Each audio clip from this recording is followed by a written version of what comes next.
नमस्ते दोस्तों, आज हम आपके लिए बहुत ही शानदार कहानी लेकर आए हैं जिसका नाम है गौतम बुद्ध की एक और प्रेरणादायक कहानी, खोए हुए पुत्र का मिलना।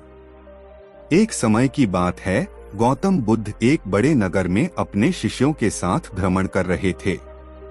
उस नगर में एक बहुत ही धनी व्यापारी रहता था जिसने अपने जीवन के शुरुआती वर्षों में अपने पुत्र को खो दिया था। व्यापारी ने अपने पुत्र को बहुत खोजा, लेकिन वह उसे कहीं नहीं मिला। समय के साथ व्यापारी ने अपनी सारी आशा छोड़ दी और व्यापार में लग गया। उसने बहुत धन कमाया और संपत्ति बना ली, लेकिन पुत्र के खोने का दुख उसके दिल में हमेशा रहा। वर्षों बाद उसी नगर में एक गरीब व्यक्ति आया जो हर जगह छोटे मोटे काम करके अपना गुजारा कर रहा था। वह व्यक्ति बहुत कमजोर और दुखी दिखाई देता था और लोगों ने उसे बहुत ही गरीब और असहाय समझा। एक दिन वह व्यक्ति उस धनी व्यापारी के घर के पास काम की तलाश में पहुंचा। व्यापारी ने उसे पहचान नहीं पाया, लेकिन उसे काम पर रख लिया। धीरे धीरे वह गरीब व्यक्ति व्यापारी के घर के कामों में लगने लगा और उसके प्रति निष्ठा और ईमानदारी से काम करने लगा। कुछ समय बाद गौतम बुद्ध उस नगर में आए और उन्होंने उस व्यक्ति को देखा। बुद्ध ने उसे पहचाना कि वह व्यापारी का खोया हुआ पुत्र है जो अब वापस आ गया था, लेकिन अपनी पहचान छुपा रहा था। बुद्ध ने उस व्यक्ति से कहा, तुम्हारे पिता को तुम्हारी बहुत याद है, लेकिन तुम अपनी पहचान क्यों छिपा रहे हो? अब समय आ गया है कि तुम अपने सच्चे रूप में लौट आओ। वह व्यक्ति बुद्ध के चरणों में गिर पड़ा और रोने लगा। उसने कहा, भगवान, मैं बहुत छोटा और कमजोर महसूस करता हूँ। मैंने बहुत संघर्ष किया है और अब मैं इस स्थिति में हूँ कि अपने पिता को पहचानते हुए भी उनकी संपत्ति का हकदार नहीं मानता। मैं उनके योग्य नहीं हूँ। बुद्ध ने उसे समझाते हुए कहा, तुम्हारी असली पहचान तुम्हारे कर्मों और दिल की शुद्धता से होती है, न कि धन और संपत्ति से। तुम उनके पुत्र हो और तुम्हारा प्रेम और समर्पण ही तुम्हारी सबसे बड़ी पहचान है। अपने पिता के पास जाओ और उन्हें सच्चाई बताओ। उस व्यक्ति ने साहस जुटाया और व्यापारी के पास जाकर सारी सच्चाई बताई। व्यापारी ने अपने खोए हुए पुत्र को देखकर बहुत प्रसन्नता महसूस की और उसे गले से लगा लिया। उन्होंने महसूस किया कि असली खुशी अपने प्रियजनों के साथ रहने में है, न कि केवल धन और संपत्ति में।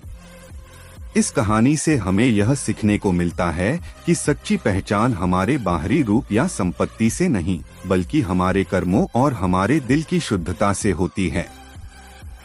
हम अपने जीवन में चाहे जितने भी संघर्षों से गुजरें, लेकिन जब हम सच्चाई और ईमानदारी से अपने रिश्तों को निभाते हैं, तब हमें असली सुख और संतोष मिलता है।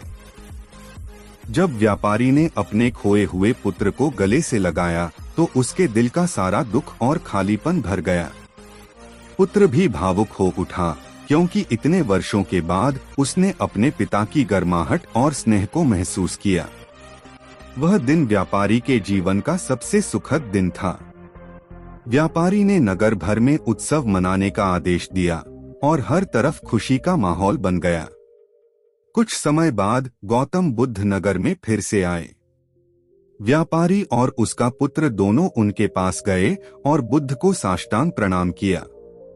व्यापारी ने बुद्ध से कहा, भगवान, आपके आशीर्वाद और मार्गदर्शन के बिना मैं अपने पुत्र को कभी नहीं पहचान पाता।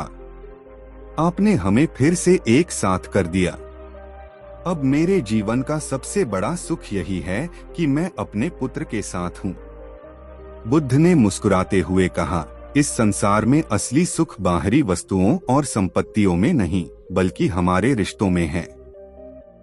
जो खो गया था वह जब सच्चाई और प्रेम के आधार पर वापस आता है तो जीवन की हर कमी पूरी हो जाती है। तुम्हारे पुत्र ने यह साबित कर दिया है कि सच्चाई और समर्पण सबसे बड़ी दौलत है। परिवर्तन और नई शुरुआत। वह पुत्र जो पहले अपनी गरीबी और असहायता में जी रहा था, अब अपने पिता के साथ व्यापार में सहयोग करने लगा। हालांकि उसके पास अब अपार संपत्ति थी, लेकिन उसने अपने जीवन के उन कठिन दिनों को कभी नहीं भुलाया। उसने समझ लिया था कि जीवन का असली मूल्य केवल संपत्ति में नहीं है, बल्कि विनम्रता, सेवा और प्रेम में है। उसने नगर के गरीब और जरूरतमंद लोगों की मदद करने का प्रण लिया। पिता पुत्र दोनों ने मिलकर एक धर्मशाला और अन्न क्षेत्र की स्थापना की, जहां गरीबों को भोजन और आश्रय मिलता था। नगर में लोग अब उनके परोपकारी कार्यों की सराहना करने लगे और उन्हें सम्मान की दृष्टि से देखने लगे। गौतम बुद्ध की अंतिम शिक्षा। एक दिन गौतम बुद्ध ने अपने शिष्यों के साथ व्यापारी और उसके पुत्र के घर का दौरा किया। वहां उन्होंने देखा कि दोनों अब न केवल धन बल्कि प्रेम और करुणा में भी अमीर बन चुके थे। बुद्ध ने वहां एक सभा आयोजित की और कहा, धन और सुख केवल तभी सार्थक होते हैं जब वे दूसरों के जीवन में भी खुशियां लाएं। जिस प्रकार एक दिया जलाकर दूसरे दीपों को रोशन करता है, उसी प्रकार एक अच्छे दिल और सही विचारों से हम समाज में बदलाव ला सकते हैं। बुद्ध ने शिष्यों को समझाया, जीवन की सच्चाई यही है कि प्रेम और करुणा से भरा हुआ दिल ही सबसे बड़ी दौलत है। धन और संपत्ति केवल साधन हैं, लेकिन सच्ची दौलत वह होती है जो दूसरों के जीवन में खुशियां और शांति लाए। जीवन की अंतिम सीख। इस घटना ने व्यापारी और उसके पुत्र के जीवन में एक नई दिशा दी। दोनों ने अपने जीवन को दूसरों की सेवा में लगा दिया और नगर के लोगों को एक नए प्रकार का सुख और शांति का मार्ग दिखाया। उन्होंने बुद्ध की शिक्षाओं को अपने जीवन का आधार बनाया और हर किसी के साथ प्रेम, करुणा और दया का व्यवहार किया। यह कहानी हमें सिखाती है कि जीवन में सबसे मूल्यवान चीजें वे होती हैं जो हम दूसरों के लिए करते हैं। सच्चा सुख और संतोष हमारे कर्मों और रिश्तों में छिपा होता है, न कि केवल धन दौलत में। जब हम सच्चाई, प्रेम और करुणा के रास्ते पर चलते हैं, तभी हमें जीवन में असली शांति और संतोष मिलता है। दोस्तों, आपको हमारा वीडियो कैसा लगा कमेंट करके जरूर बताएं। अगर आपको हमारा वीडियो पसंद आया हो तो वीडियो को लाइक करें और हमारे चैनल को सब्सक्राइब करें। धन्यवाद।